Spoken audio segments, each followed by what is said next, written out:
نبی علیہ السلام کے صحابہ میں سب سے اینڈ پہ کون سا شخص فوت ہوا ہے؟ سیدنا علی ابن ابی طالب رضی اللہ تعالی عنہ کے خاص ساتھی تھے جو جنگ جمل صفین نہروان میں ان کے ساتھ شریک رہے ہیں، اور انہوں نے نبی علیہ السلام کو حجۃ الوداع کے موقع پر زیارت کی۔ اس وقت ان کی عمر 8 سال تھی۔ ابو طفیل عامر بن واصلہ رضی اللہ تعالیٰ عنہ علیہ السلام، اور یہ وہی صحابی ہیں جن کے بارے میں سنن نسائی الکبریٰ میں آتا ہے کہ نبی علیہ السلام کی وفات کے آلموسٹ آپ سمجھ لیں 27 سال کے بعد، 26 سال کے بعد جنگ صفین ہوئی ہے 37 ہجری میں۔ 37 ہجری کے اندر جب سیدنا علی جنگ صفین کے موقع پر اپنے ساتھیوں میں تقریر کر رہے تھے، اس دوران انہوں نے سنن نسائی الکبریٰ میں آتا ہے، المستدرک للحاکم میں اور کتابوں میں، صحابہ کرام سے کہا کہ تم میں سے کتنے لوگ ہیں جو گواہی دیں گے کہ غدیر خم کے موقع پر نبی علیہ السلام نے مجھ سے فرمایا تھا کہ من کنت مولاہ فہذا علی مولا، اور پھر ساتھ فرمایا اے اللہ اس سے محبت رکھ جو علی سے محبت رکھے، اس سے دشمنی رکھ جو علی سے دشمنی رکھے۔ تو ابو طفیل عامر بن واصلہ کہتے ہیں کہ میں بھی اس موقع پر موجود تھا۔ تو 12 صحابہ اس وقت کھڑے ہوئے جنہوں نے گواہی دی کہ ہم بھی غدیر خم پہ نبی علیہ السلام کے ساتھ موجود تھے۔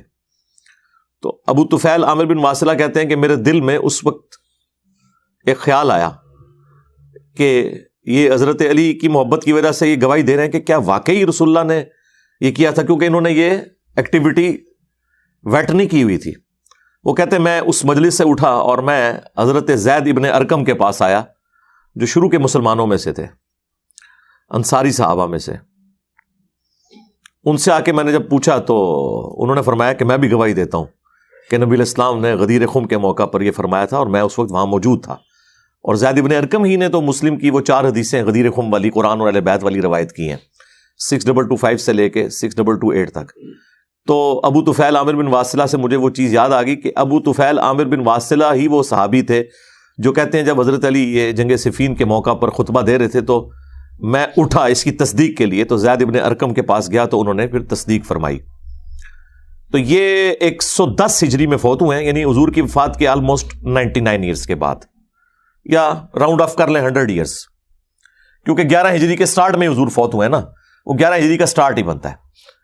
لہٰذا وہ جو حدیث ہے بخاری اور مسلم میں، جس کو اکثر جو ایتھیسٹ اور دشمنان اسلام یا کفار کی طرف سے ایک اعتراض کے طور پر پیش کرتے ہیں کہ نبی علیہ السلام نے ایک بچے کی طرف دیکھ کر فرمایا تھا کہ اسے موت نہیں آئے گی اور قیامت قائم ہو جائے گی، اور وہ کہتے ہیں قیامت تو کوئی نہیں قائم ہوئی۔ بخاری اور مسلم میں ان احادیث کے ساتھ باقی احادیث بھی موجود ہیں کہ نبی علیہ السلام نے فرمایا کہ 100 سال نہیں گزریں گے اور جتنے لوگ بھی اس وقت پلانٹ ارتھ پہ موجود ہیں ان پر قیامت قائم ہو جائے گی۔ اچھا، یہ حدیث راوی ہے اس کے عبداللہ ابن عمر، تو ان سے جب پوچھا جاتا ہے تو وہ پھر اس کو کلیریفائی کرتے ہیں، حالانکہ عبداللہ بن عمر تو 100 سال تک گئے ہی نہیں نا، وہ تو 74 ہجری میں شہید ہو گئے بنو امیہ کے ہاتھوں، حضور کے بعد وہ 63 ایئرز تک زندہ رہے ہیں۔ لیکن بخاری مسلم میں موجود ہے کہ وہ کہا کرتے تھے کہ نبی علیہ السلام نے اصل میں یہ فرمایا تھا کہ میرے دور کے لوگوں کا قرن ختم ہو جائے گا۔ قرن، قاف را نون، قاف 2 نقطہ، قرن کہتے ہیں زمانے کو، یعنی ایک جنریشن دوسرے میں ٹرانسفارم ہو جائے گی۔ ظاہر ہے کہ 100 سال کے اندر آلموسٹ نئی جنریشن آ جاتی ہے، کوئی بوڑھے بوڑھے بھی ہوں تو وہ فارغ ہو جاتے ہیں۔ نبی علیہ السلام نے فرمایا تھا کہ اس وقت بھی جو شخص دنیا میں موجود ہے اس وقت روئے ارض پہ، 100 سال نہیں گزریں گے اس پہ قیامت آ جائے گی۔ یعنی حضور نے بتایا تھا کہ 100 سال کے اندر میرا کوئی بھی صحابی 100 سال کو کراس نہیں کرے گا، یعنی میری وفات کے بعد۔ 100 سال عمر نہیں، یعنی حضور کے وصال کے وقت، آپ کی وفات کے وقت ابو طفیل عامر بن واصلہ آلموسٹ 8-9 سال کے تھے اور فوت ہوئے 110 ہجری میں، تو آلموسٹ آپ سمجھ لیں 108 یا 9 سال انہوں نے عمر پائی ہے۔ تو پھر محدثین باقاعدہ کتابوں میں یہ بینچ مارک کرتے ہیں کہ ابو طفیل عامر بن واصلہ کے بعد اگر کوئی شخص روئے ارض پہ صحابی ہونے کا دعویٰ کرے تو وہ کذاب اور جھوٹا ہے، کیونکہ یہ چیز اسٹیبلش ہے کہ ان کے بعد پلانٹ ارتھ پہ کوئی صحابی زندہ نہیں رہا تھا۔ آج کل تو ہمارے پاس خیر بڑے ذرائع ہیں چیک کرنے کے، جس کے ذریعے ہم بتا سکتے ہیں کہ کوئی شخص اپنی عمر جھوٹی کلیم کر رہا ہے یا سچی کلیم کر رہا ہے۔ بہرحال محدثین نے یہاں تک ورکنگ کی ہے کہ ابو طفیل عامر بن واصلہ آخری صحابی ہیں جو نبی علیہ السلام کی وفات کے آلموسٹ 100 سال کے بعد دنیا سے چلے گئے، اور وہ حضور کی وہ بشارت بھی پوری ہو گئی کہ 100 سال کے اندر قیامت قائم ہو جائے گی۔ بخاری مسلم میں یہ حدیث اس بات پر گواہ ہے، اور قرآن کی کئی آیات بھی، کہ مرتے انسان کے اوپر قیامت قائم ہو جاتی ہے۔ اس شخص کے لیے تو قیامت آ گئی نا، کیونکہ آخرت کی منازل تو اس کی شروع ہو گئی، مرتے ہی آخرت کی زندگی شروع ہوگی۔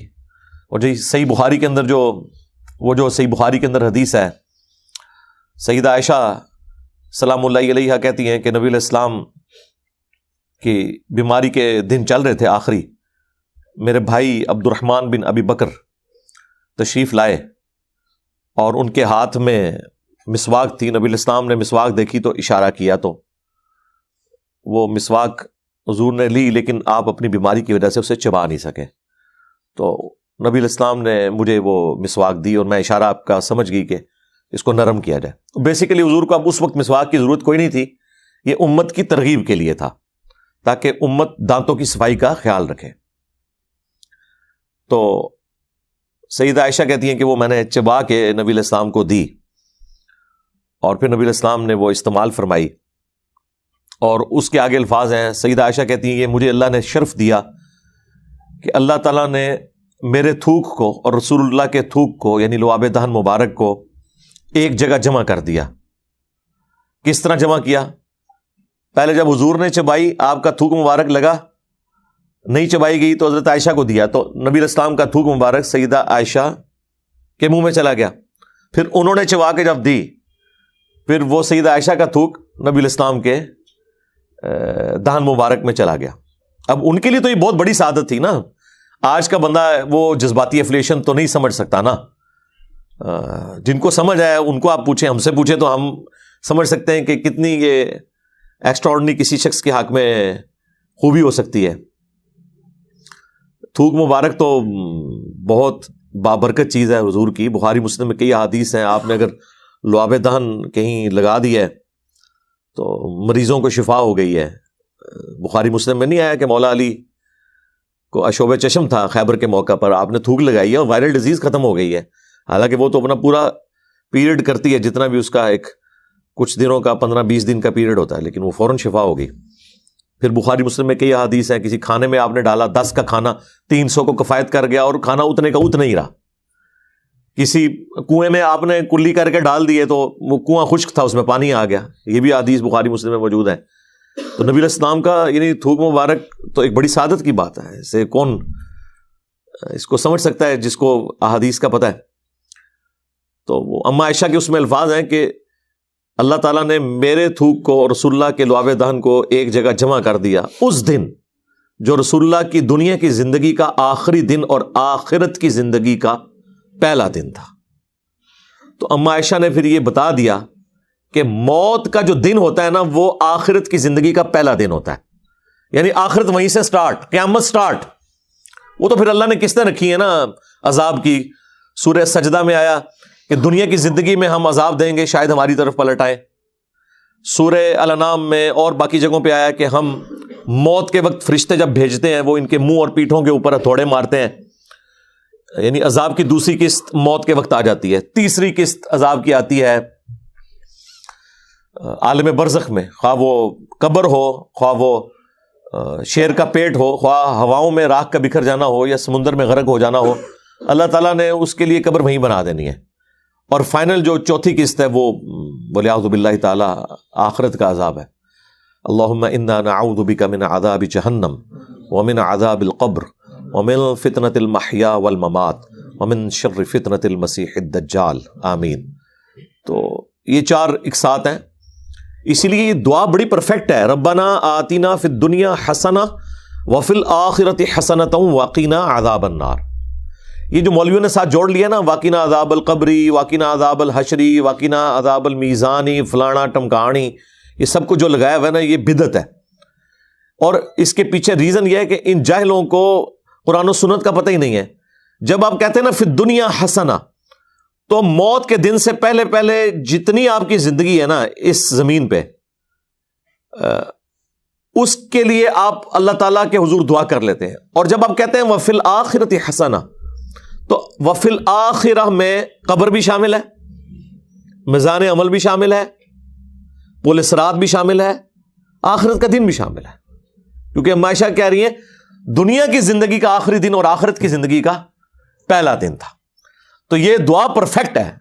یہ جو اتنی لمبی لمبی دعائیں کروا رہے ہیں انہیں بتائیں کہ جاہلو، تمہارے نبی جوامع کلمات کے ساتھ مبعوث ہوئے ہیں، جو بخاری مسلم میں حدیث ہے.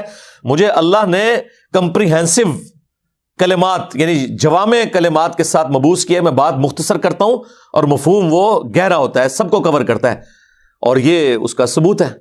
فی الدنیا حسنہ وفی الآخرۃ حسنہ وقینا عذاب النار. اسے علیحدہ سے اس لیے مینشن کیا کہ اصل میں جو ہمیشہ کا جو بڑا عذاب ہے وہ تو آخرت کا ہے. اسے سنگل آؤٹ کر دیا کہ مجھے دنیا میں بھی بہتری عطا فرما، ہمیں آخرت میں بھی بہتری عطا فرما، اور آخرت کی سب سے بڑی بہتری یہ ہے وقینا عذاب النار، کہ آگ کے عذاب سے بچا لے.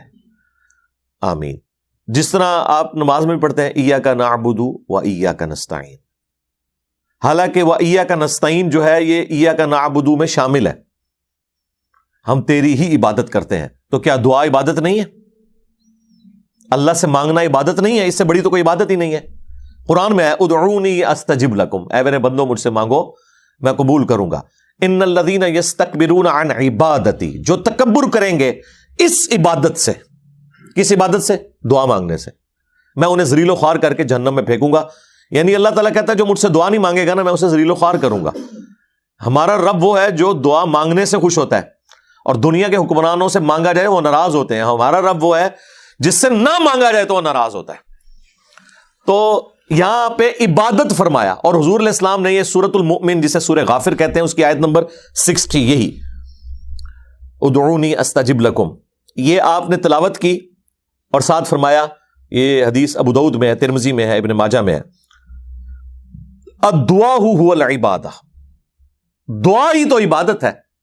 اور پھر آپ نے ساتھ یہ آیت پڑھی ادعونی استجب لکم ان الذین یستکبرون عن عبادتی. تو لیکن اس کے باوجود سورہ فاتحہ میں دعا کے عبادت ہونے کے باوجود اسے سنگل آؤٹ کیا گیا، ایاک نعبد و ایاک نستعین، کیونکہ یہ سب سے خاص چیز تھی. اور دیکھ لیں سب سے زیادہ شرک اسی میں ہو رہا ہے.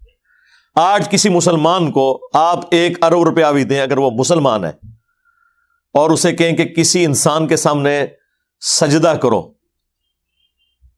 عبادت کا، ہو سکتا ہے ٹو باؤ ڈاؤن تو وہ کر لے، یا وہ ہمارے جاہل پولیٹیشنز کی طرح کہیں ماتھا بھی ٹیک لے. لیکن وہ دیکھ لیں جب ان سے بھی بعد میں پوچھا گیا انہوں نے کہا نہیں سجدہ صرف اللہ کے لیے، وہ تو میں نے صرف رسپیکٹ کی تھی، حالانکہ وہ سب کچھ ہی کر بیٹھے ہوئے تھے. لیکن پھر بھی دیکھیں مسلمان کو اللہ نے توحید میں کتنا کامل کیا ہے کہ وہ کہتا ہے سجدہ کسی کے لیے نہیں ہو سکتا. ایون جو قبر پہ سجدہ کر رہے ہیں نا ان سے بھی پوچھیں تو وہ بھی انکار کریں گے. وہ کہیں گے نہیں ہم نے تو بس تعظیم کی ہے، سجدہ صرف اللہ کے لیے ہے، عبادت صرف اللہ کی ہے. لیکن جو دوسرا پورشن ہے نا وَإِيَّاكَ نَسْتَعِينُ، اس میں شرک آیا ہوا ہے. فجر کی نماز پڑھ کے دعا مانگ کے نکلتے ہیں اور ساتھ ہی مزار بنا ہوتا ہے ادھر بھی جا کے حاضری دے کے ادھر بھی مانگ کے آتے ہیں. یعنی ایاک نعبد تو پورا کر کے آئے ہیں، ایاک نستعین کی وائلیشن کر کے ہی آتے ہیں گھر واپس. اور اللہ کو پتا تھا سب زیادہ شرک اس میں ہونا ہے، اللہ نے اس کو زیادہ ایمفسائز کیا ایاک نستعین. یار بات کہاں سے کہاں نکل گئی. میں نے تو عیسیٰ ابن مریم کا ذکر خیر کرنا تھا تو وہ کرتے کرتے نبی علیہ السلام کا ذکر خیر آ گیا. خیر واپس آئیں. عیسیٰ ابن مریم جو ہیں جی اس پلانٹ ارتھ پہ ٹاپ کی جو ڈومیننٹ پرسنالٹیز ہیں نا جی ان میں سے ایک ہیں، اس میں کوئی شک نہیں ہے. اتنی غیر معمولی پرسنالٹی ہے کہ اللہ تعالیٰ نے جس طرح کے معجزات عیسیٰ ابن مریم کو دیے کسی اور پیغمبر کو نہیں دیے، انکلوڈنگ اور پروفٹ صلی اللہ علیہ وآلہ وسلم. آپ صلی اللہ علیہ وآلہ وسلم کی جو اوور آل فضیلت تمام انبیاء کے اوپر وہ اسٹیبلش ہے، لیکن چند ایک خوبیاں ایسی ہیں جو اللہ تعالیٰ نے مختلف پیغمبروں میں بانٹ دی ہیں. مثلا موسیٰ علیہ السلام کو اللہ تعالیٰ نے وہ خوبی دی جو اور کسی پیغمبر کو نہیں دی کہ اس پلانٹ ارتھ پہ ایک ہی شخص ہے جس سے اللہ نے کلام کیا ہے. وَكَلَّمَ اللَّهُ مُوسَىٰ تَكْلِيمًا. باقی انبیاء کی طرف وحی آئی ہے. ہاں شب معراج آسمانوں پہ ہمارے نبی کے ساتھ بھی ڈائریکٹ کلام ہوا ہے, لیکن اس دنیا پہ نہیں. شب معراج وہ بھی آسمانوں پہ. موسیٰ علیہ السلام کو اللہ نے یہ فضیلت دی. بخاری مسلم میں آیا ہے کہ قیامت والے دن سب لوگ ننگے اٹھائے جائیں گے, سب سے پہلے ابراہیم خلیل اللہ کو لباس پہنایا جائے گا. اب یہ وہ جزوی فضیلت ہے جو سیدنا ابراہیم علیہ السلام کو تمام انبیاء پہ حاصل ہے.